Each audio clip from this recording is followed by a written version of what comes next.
My name is Carol Alford. I'm 28 years old, and I haven't slept since last night. It's 3:07 a.m. My phone screen keeps lighting up beside me, showing his name again and again, Dustin. He says he just wants to talk. I don't. I've replayed everything in my head 100 times already. 18 months together, 4 of those living under the same roof. I thought I knew him. Thought I understood the way he smiled when he said, "I'd never do anything to hurt you, Carol." But tonight, that sentence feels like a joke. Last Friday started like any other. Dustin came home from work, loosened his tie, kissed me on the forehead, and said, "Guys' night tonight. Some drinks with the team." "Sure," I said, pouring him a coffee. "Where are you going?" He shrugged. "Some indie place downtown. The guys are into live bands lately. You'd hate it too loud." That little joke, that grin, it felt harmless then. He didn't owe me a minute-by-minute itinerary. I wasn't the jealous type. At least I didn't think I was. He left at 7, wearing the shirt I'd ironed that morning. The light blue one that made his eyes look softer. He looked good. Too good for drinks with the team. But I pushed that thought away. Love does that, it makes excuses before logic even wakes up. I curled up on the couch, half watching a movie, half scrolling through my phone. Around 11, my best friend Hannah texted me. "You seeing this?" She sent a link, a tagged Instagram story from a local concert venue. My heart started pounding even before I clicked. Front row, stage lights flashing. And there he was, Dustin, my Dustin. Laughing arm casually draped around a woman's shoulder. Her name flashed on the tag beside his, @bellaray.photo. Bella, his ex, the one he dated for 3 years, the one he swore he'd blocked ages ago. In the short clip, she leans into him, her head brushing his cheek as they sing along to the music. It's not even the closeness that killed me, it's how familiar it looked. Like muscle memory, like nothing had ever ended between them. I didn't cry, didn't text, didn't rage. I just sat there staring at the phone, feeling the kind of stillness that only comes when you've gone past anger into disbelief. My mind went blank, then filled with static. He'd said guys' night. He'd left smelling like cologne, not beer. He'd kissed my forehead and smiled. I stayed on the couch until 2 a.m., staring at the muted TV. When he finally came home, the key turned softly like he didn't want to wake me, but I was wide awake. "Hey," he whispered, stumbling a little as he took off his shoes. "You're still up?" "Yeah," I said, voice calm, eyes on the floor. "How was guys' night?" He grinned. "Fun. The usual. You. Quiet." He leaned down, kissed my cheek. I didn't flinch. Didn't ask anything. Didn't show that the photo was burning a hole in my mind. I just whispered, "Sounds good." Then I turned off the light. He fell asleep in seconds, the soft rhythm of his breathing filling the silence between us. I lay beside him, staring at the ceiling. My heart didn't ache, it just felt empty, like something had been vacuumed out of me. At 3 a.m., I slipped out of bed, went to the living room, and sat by the window. Outside, the city was still alive, cars, sirens, a drunk couple laughing down the street. Life moving on, indifferent. I opened the venue's Instagram story again, watched the clip on repeat. His hand on her shoulder, her smile tilted up toward him, the way his eyes softened. I whispered to no one, "You said you'd never hurt me." The whisper broke halfway through. When the clip looped back to the beginning, I noticed something I hadn't before. The venue had tagged both their profiles.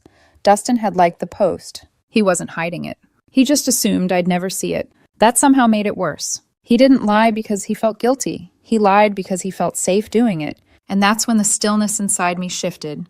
A tiny, sharp thing began to form beneath it. Something cold, steady. Not rage, not heartbreak, resolve. I picked up my phone, scrolled through his feed pictures of coffee sunsets, gym mirrors, all captioned with motivational quotes like "Authenticity is freedom." Freedom. Right. I smiled faintly, a bitter, humorless smile. If he wanted authenticity so badly, maybe I should give it to him. I set my phone down, went to bed, and slid under the covers beside the man who'd lied to me without flinching. His arm drifted lazily across my waist as he slept. I stared at the ceiling again, eyes dry, mind silent, except for one thought looping in rhythm with his breath. "You can have your secrets, Dustin, but you'll never own the truth forever." Morning sunlight spilled across the kitchen floor, pale and quiet. I stood by the counter, stirring my coffee, long after the sugar had dissolved. Dustin hummed to himself as he whisked eggs, looking like the picture of domestic peace. If someone had walked in right then, they would have thought we were perfect, the kind of couple that posts weekend brunch photos with matching mugs and captions like "Lazy Sundays with my favorite person." Except one of us had spent Friday night lying. Morning, he said, turning to me with that easy grin. You look tired. I didn't sleep much. He plated the eggs, slid one toward me. You should have come with us last night. You'd have loved the food. I looked at him. Just looked. Then said softly, How was the concert? The fork froze halfway to his mouth. What concert? I tilted my head. The one you went to with Bella. The air thickened between us. He blinked once, twice, before laughing too quickly. Wait, are you stalking my social media now? I didn't have to, I said. The venue tagged you? Hannah sent it to me. He set down his fork, crossed his arms. Unbelievable. You really need to stop being so insecure.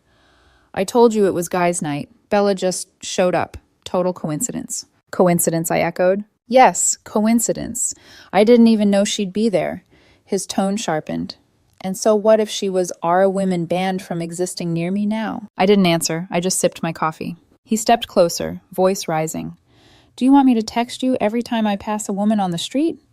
Should I wear a body cam so you can monitor who I talk to? His sarcasm filled the kitchen like smoke. I watched him. Really watched him as he twisted the narrative word by word. It was the same trick I'd seen people pull in movies, the guilty becoming the victim, the calm partner made to feel crazy for daring to ask questions. But instead of shouting, I smiled faintly. You're right, Dustin. He blinked, thrown off. What? You're right, I repeated, setting my cup down.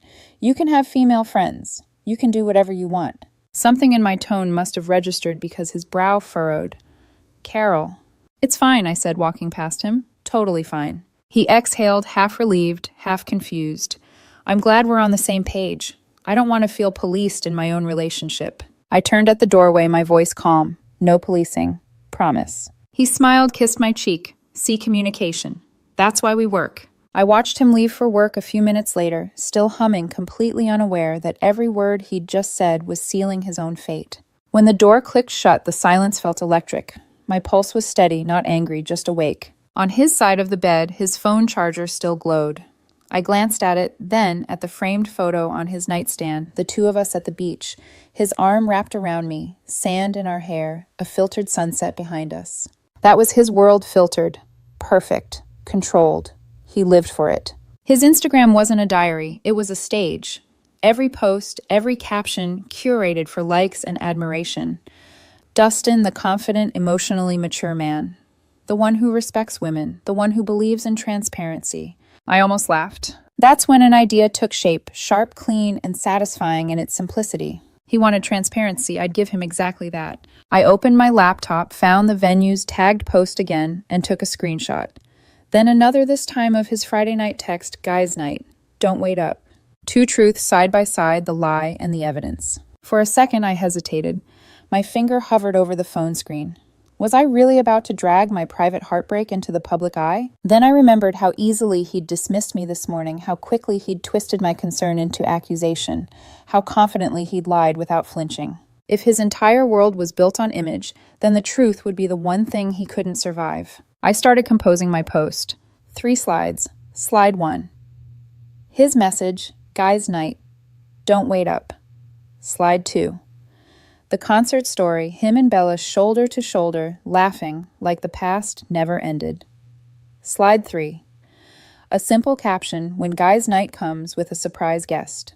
Good thing I'm working on my trust issues. I tagged him, tagged her, tagged the venue. Then I hit post. The blue bar swept across the top of my screen, final and satisfying. I stood there for a moment staring at my reflection in the dark TV. My heartbeat was steady. My hands weren't shaking. For the first time since Friday, I felt something close to peace. Then I packed a small bag, essentials only, and left the apartment. Outside, the night air was cool, humming faintly with traffic and distant laughter. The kind of city noise that usually comforted me. Tonight it just sounded clean. I drove to Hannah's place across town. She opened the door before I even knocked, phone already in her hand. Carol, she said softly, you posted it, didn't you? I nodded. Her eyes widened, then softened. Good. That night I didn't cry. Didn't talk. Just lay awake on Hannah's couch while notifications buzzed endlessly from my phone across the room. Somewhere between exhaustion and relief, I realized something. When someone gaslights you long enough, you start questioning your own sanity. You replay conversations in your head wondering if you're overreacting. But when the truth finally hits daylight, it doesn't scream, it just stands there, quiet and undeniable. And that's what I'd given him. Sunlight. When I woke up on Hannah's couch the next morning, my phone was still buzzing like a beehive. I didn't even have to check it to know what had happened. I'd thrown a match into a room full of gasoline, and overnight it had ignited. I finally reached for it, thumb hovering above the screen before I unlocked it. 184 missed calls, 73 unread messages, all from Dustin. The preview notifications told their own story, his panic unfolding in real time. Carol, what the hell is this? You're overreacting. Take it down. Now. You're embarrassing yourself. Please, we need to talk. I'm begging you. The last one just said, you ruined me. I set the phone down. Watched the city morning light filter through Hannah's curtains. I didn't feel ruined. I felt awake. Hannah walked in holding 2 mugs of coffee. You've gone viral, she said, half joking, half concerned. I frowned. Define viral. She handed me her phone. My post had been reposted by 3 mutual friends already, each caption more dramatic than the last. One even added proof that Karma has Wi-Fi. Then there was the comment section. Hundreds of people, some I barely knew, dissecting every frame of Dustin's betrayal like it was an episode of a show, some defending me, some calling me petty but iconic, and some, of course, defending him. I scrolled until I saw one particular username. @MasonWrightKnight, Bella's boyfriend. His comment explains why she was working late. Below it, a string of screenshots. Dustin's messages to Bella, plans, inside jokes, even one that said, Carol thinks I'm at a bar with the guys. You ready for round 2? The timestamp was from 2 nights before the concert. A slow exhale escaped me. I hadn't just been lied to, I'd been played. Deliberately. Hannah leaned over. He actually texted that. Yeah, I said softly. He did. That's when the story turned from betrayal to exposure. Mason, Bella's boyfriend, had already posted his own story. The texts, the receipts, the entire chain of deceit. Tagged Dustin. Tagged Bella. Tagged me. His caption read, when your girlfriend and her ex think secrets, stay offline. Within hours, it wasn't just our friend circle, it was everywhere. Mutual acquaintances, old coworkers, people we hadn't seen in years. Everyone knew. Dustin's pristine social image, the confident, put-together gentleman entrepreneur, collapsed in a digital avalanche. By noon, his follower count had dropped by hundreds. Someone screenshotted that too. I knew it was petty, but I couldn't stop scrolling. Every new comment felt like a truth I'd been gaslit out of saying. Men like this are the reason therapy exists. He really said guys' night and brought the ex-Carol, you did what needed to be done. One message stood out from an unknown number. He deserves everything that's coming. I tried to warn you before. No name, just a profile picture of Bella's old coworker. I stared at it for a while, then locked my phone. I didn't want to drown in other people's opinions. This wasn't a movie. It was my life, and I still had to live through the wreckage. By evening, the calls stopped. The silence that followed was louder than any notification. Then came the knock on Hannah's door. Dustin. Hair messy, eyes red, voice trembling. Carol, please, can we just talk? Hannah stepped forward, blocking him halfway. She doesn't owe you that. He ran a hand through his hair. You didn't have to humiliate me. You could have handled it privately. I looked at him standing on the threshold like a man who'd just realized his mask no longer fit. I did handle it privately, I said quietly. You just lied publicly. His jaw clenched. It wasn't what it looked like. It never is. He took a step forward, lowering his voice. You've made me a joke online, Carol. Do you even understand what you've done to my career? I didn't make you a joke, I said, my voice steady. You did that yourself. I just gave people the full picture. He exhaled sharply, shaking his head. You're cruel. You know that. You could have just talked to me, like you did with Bella. That stopped him. His eyes flickered, searching for something to say that would make it all disappear. It didn't mean anything, he muttered. It meant enough for you to hide it. For a long moment, neither of us spoke. The only sound was the traffic outside and the faint hum of Hannah's fridge. Finally, he whispered, I loved you. Past tense. I didn't respond, because I knew what he really loved. Admiration. Attention, validation. All the things he curated online until the truth shattered it. Goodbye, Dustin. Hannah closed the door. He didn't knock again. That night, I sat by the window phone, silent for the first time all day. The city outside pulsed with life, but my world had gone very still. Somewhere deep down, a small voice whispered that maybe I'd gone too far, that maybe public revenge was too cruel. But then I remembered the night he came home smiling, smelling like cologne, telling me it was just the guys. No, this wasn't cruelty, it was consequence. The next morning, a final story appeared in my feed, not from me, but from Mason. A photo of Bella's half-packed suitcase and the caption, "Actions meet consequences. Have a great life." And just like that, 2 relationships ended with a single swipe. I thought that would be the end of it. It wasn't. By Monday afternoon, I thought the chaos might finally quiet down. It didn't. It just changed shape. Dustin stopped calling. For a moment, I mistook that silence for acceptance. Then came the messages from mutual friends, coworkers, even his mother. "He's devastated, Carol. He made a mistake. But did you have to humiliate him publicly? You've ruined his career." Ruined. That word made me laugh out loud. Dustin hadn't lost his career because of me. He'd lost it because he built his entire professional image on the illusion of being the good guy. And illusions don't survive sunlight. By Tuesday, Hannah called from work to warn me. "Carol, he's trying to flip the narrative." My stomach tightened. "What do you mean?" "His post," she said. "He's painting himself as the victim." I opened my phone. There it was, Dustin's new story, black background, white text. Sometimes people weaponize social media to destroy you. Healing from emotional manipulation isn't easy, but I'll rise stronger. Another post followed. No one talks about what men go through when their partners use the internet to ruin them. It had over 100 likes in an hour. Comments from people, some mutuals, some strangers saying things like, "Stay strong, bro, and men can be victims too." I stared at the screen, half in disbelief, half in grim amusement. He'd cheated, lied, gaslit me. And now he was branding himself a survivor of female toxicity. I could have fought back, posted more receipts, released the rest of the screenshots Mason had sent me, the ones proving Dustin and Bella had been meeting up for months. But I didn't. Not yet. Instead, I let silence work for me. Silence unnerves people like Dustin. It leaves them without something to push against. 3 days later, he showed up at Hannah's apartment again. This time, he looked desperate. His hair was unwashed, his shirt rumpled.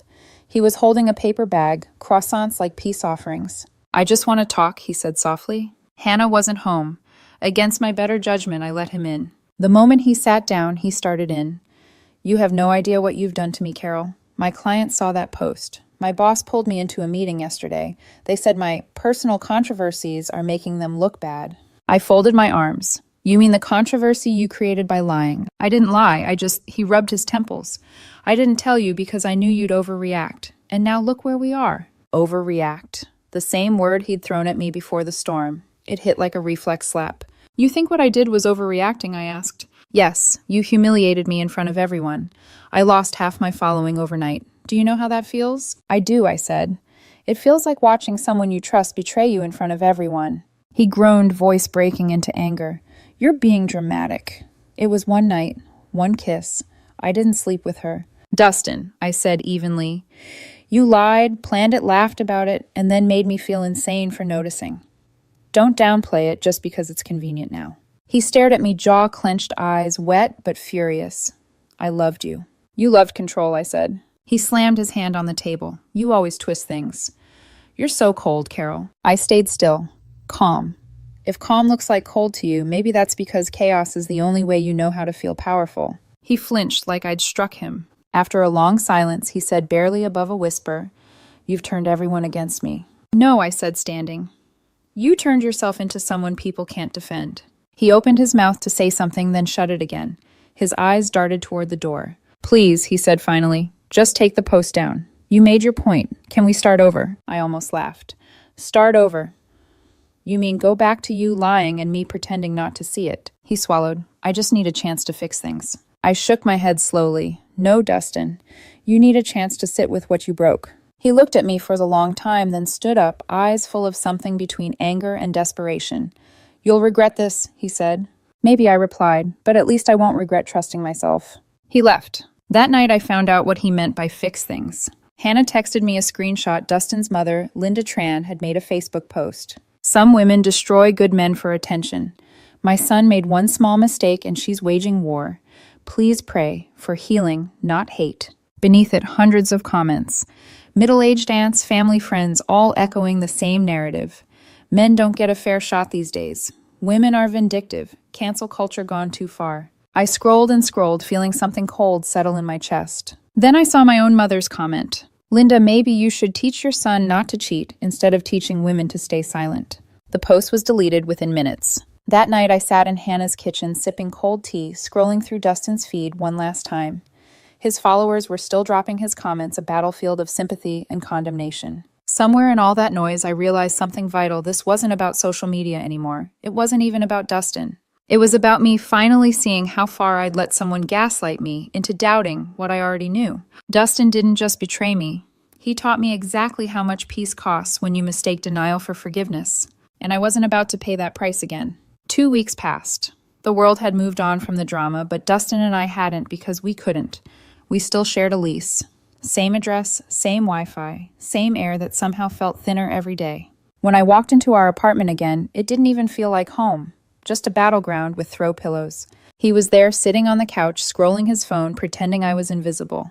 I didn't say a word, just went straight to the master bedroom, locked the door, and started rearranging. Within hours, I'd turned that room into mine. New sheets, new scent. His framed photo turned face down on the nightstand. When he finally noticed, he came pounding on the door. "What the hell, Carol?" I opened it just enough to meet his eyes.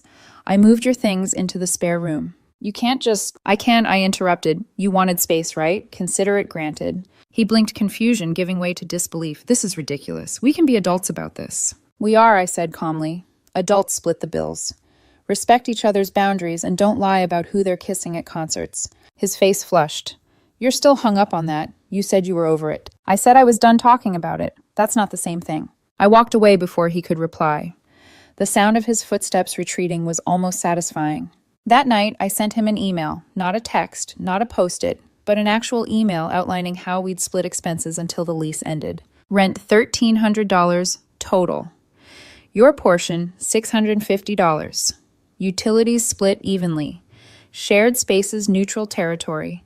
Guests need prior approval. Failure to comply equals police involvement. No emotion, no negotiation, just structure. The next morning, I heard him muttering curses as he dragged his belongings into the spare room.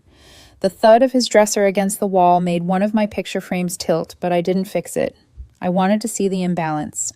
By midweek, the passive-aggressive war had begun. He left dishes in the sink. I labeled every food container with masking tape and a Sharpie mine. He started slamming doors. I bought a doorstop. It was petty, it was childish, and it was the only way to survive 2 more months under the same roof. Then came the smear campaign. On Thursday night, Dustin posted another reflective story. When you're trapped living with someone who weaponizes silence and control, healing is hard. He even added hashtags gaslighting, #emotional abuse, #mental health matters. Within an hour, he got a reply he didn't expect. "Hannah," she commented publicly. "Funny. Want me to post the screenshots of your text with Bella again? Or should we skip straight to the receipts?" It spread fast. He deleted the story. But once again, it was too late. Screenshots were already circulating. The next day, there was another knock on the door. Linda. Perfect pearls, pressed lips. Judgment sharpened into perfume. She marched in without asking. "What you're doing to my son is cruel, Carol. You made your point. Let him move back into his own room." "I didn't move. He has a room." "This is vindictive. This is boundaries." Her voice rose. "He made one mistake. Relationships require forgiveness." I tilted my head. "So when does the forgiveness for lying start and the accountability for choices begin?" She faltered, glanced at Dustin, who'd just emerged from his new roommate suite, avoiding my eyes. He started, but she cut him off. "No, Dustin, she needs to hear this. You deserve compassion." I almost laughed. Compassion. He's lucky I didn't call a lawyer. Linda's lips pursed tighter. "You won't have to. You're the one who should move out. This tension isn't healthy." I took a step forward, keeping my voice even. "Linda, I'm the primary tenant on this lease." He was added later. "You don't get to rewrite legal contracts because your son can't handle consequences." Her face flushed deep red. "This isn't over." I smiled faintly. That's what he said after the concert. She stormed out. Dustin just stood there, defeated, muttering something under his breath. I didn't ask what. After that day, the apartment became a strange kind of purgatory. He worked from home now, video meetings in the living room, fake laughter echoing through the thin walls. I cooked in silence, ate alone, and learned to tune him out. But every now and then, I'd catch him staring at me, not angry, not pleading, just hollow, like he didn't know who I was anymore. Sometimes I wondered if he ever did. The real breaking point came the following week. I walked in to find him sitting at the dining table with someone I didn't recognize, a man in a crisp shirt, hair slicked back. "Carol, this is Greg," Dustin said smoothly. He's a real estate consultant. He's helping me transfer the lease to my name. I blinked. To your name. Dustin nodded confidently like it was already decided. Yeah, you can move out. It's for the best. Greg smiled politely, unaware of the storm brewing. We just need your signature to release occupancy rights. I cut him off. No. Dustin frowned. Carol. I said no. You're not forcing me out of my own home. He exhaled sharply. Why are you being so stubborn? This isn't healthy. Healthy. I almost laughed. You think what you did was healthy? You lied. You cheated. You humiliated me. And now you want me to disappear quietly. Greg cleared his throat and started packing his folder. I think I'll give you two some space. Good call. The door closed. Dustin glared at me. You're enjoying this, aren't you? No, I said softly, but I'm done pretending you didn't earn it. That night, I sat in the dark listening to the muffled sound of him pacing in the next room. The same man who once told me I made him feel grounded now looked like he was coming apart. Part of me pitied him. The rest of me finally exhaled, because for the first time since that concert, I wasn't the one walking on eggshells. The final 60 days of that lease passed like the slow ticking of a clock in a quiet room. Every sound, footsteps, door, hinges. The faint hum of his computer fan was a reminder that we were still bound together by a contract, not by choice. We barely spoke. When we did, it was transactional. Rent's due. Wi-Fi bill came. Your package is at the door. It wasn't tension anymore. It was emptiness. The kind that comes after a storm when there's nothing left standing. Dustin started leaving early, coming home late. Sometimes I'd hear his laughter in the hallway, deliberately loud, the kind you post online to prove you're okay. I didn't care. I'd stopped checking his social media weeks ago. Still, the internet hadn't stopped watching him. He tried to rebuild his image, posted long captions about growth, forgiveness, moving on. But the comments section told another story. People remembered. The screenshots still existed. He couldn't outrun them. Then came the job fallout. Dustin worked in social media marketing, which meant reputation was everything. His boss called him in, and though I never heard the full conversation, I knew what had happened. The next day he came home earlier than usual, eyes hollow. They removed me from 2 client accounts, he muttered, not looking at me. Said my personal brands become a liability. I said nothing. He looked up, voice trembling between anger and guilt. You happy now? I almost answered, then realized I didn't owe him an emotional reaction. Silence was enough. He left again. A week later, his mother came back one last time. No pearls this time, just dark circles and exhaustion. She didn't yell. She just stood in the doorway, voice shaking. Please, Carol, just stop. He's not eating. He's not sleeping. You've made your point. I looked at her for a long time before saying quietly, I didn't make him cheat, Mrs. Tran. I just stopped covering for it. Her lips parted like she wanted to argue, but no words came out. She turned and left. After that, Dustin stopped trying. He barely looked at me. He slept through the afternoons, stared at the ceiling at night, scrolling endlessly on his phone like a ghost, haunting his own life. It was almost tragic. Almost. 3 weeks before move-out, he tried one last time to take control. He knocked on my door, holding a document. The landlord needs to know about the damage report, he said. If you sign this, you'll get your share of the deposit. I took the paper. It said I accepted responsibility for all property damage. The broken closet door, his. The dented wall, his. The makeup stains on the carpet from when he'd thrown my things during an argument, mine, according to the form. I looked up at him. You want me to lie? He shrugged, all fake innocence. It's just easier this way. My mom's already covering my credit card bills. I can't afford to lose more. I smiled faintly. You should have thought about that before the concert. When he realized I wasn't going to sign, his mask cracked. You're vindictive, he spat. You enjoy this. You think you're better than me. No, I said softly. I just stopped believing I'm less. That was the last real conversation we ever had. On move-out day, I woke up early. The sound of wheels rolling across the floor pulled me from sleep. Dustin's movers quietly carrying away what was left of his life here. I stayed in my room, listening to the muffled rhythm of footsteps and cardboard scraping the floor. When it was finally quiet, I stepped out. He was standing by the door, one last box in his arms. For a moment, I saw a flicker of the person I once loved, the boyish grin, the way he used to hum while making coffee. Then the memory faded, replaced by the man who lied to my face and blamed me for noticing. He hesitated before speaking. I hope you're happy, Carol. I met his eyes. I am. He blinked, like that answer hurt more than shouting ever could. Then he left. The door clicked shut. Just like that, the air changed. Lighter. Cleaner. I walked to the window. The afternoon sunlight spilled across the floorboards, the same light that had once glowed across our shared breakfasts, our quiet Sunday mornings, our whispered promises.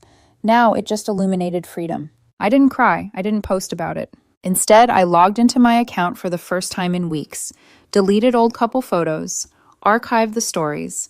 Then finally, I posted one last image, a plain black screen with a single line of text. Peace isn't the absence of noise, it's the absence of pretending. The response was immediate. Hundreds of hearts comments from friends saying, "Proud of you. Closure healing looks good on you." I turned off notifications. I didn't need applause, just quiet. Later that night, Hannah texted me a screenshot from someone's story. Bella, the ex, had posted a picture of herself crying with the caption, "When the man you fought for cheats on you too." Karma poetic as ever. I set my phone down and laughed for the first time in months. In that moment, everything felt still. Not empty, not broken, just still. Dustin used to tell me I was too intense, that I felt things too deeply. He was wrong. Feeling deeply isn't weakness. It's how I survived him. I made one cup of tea, stood by the window, and whispered to the city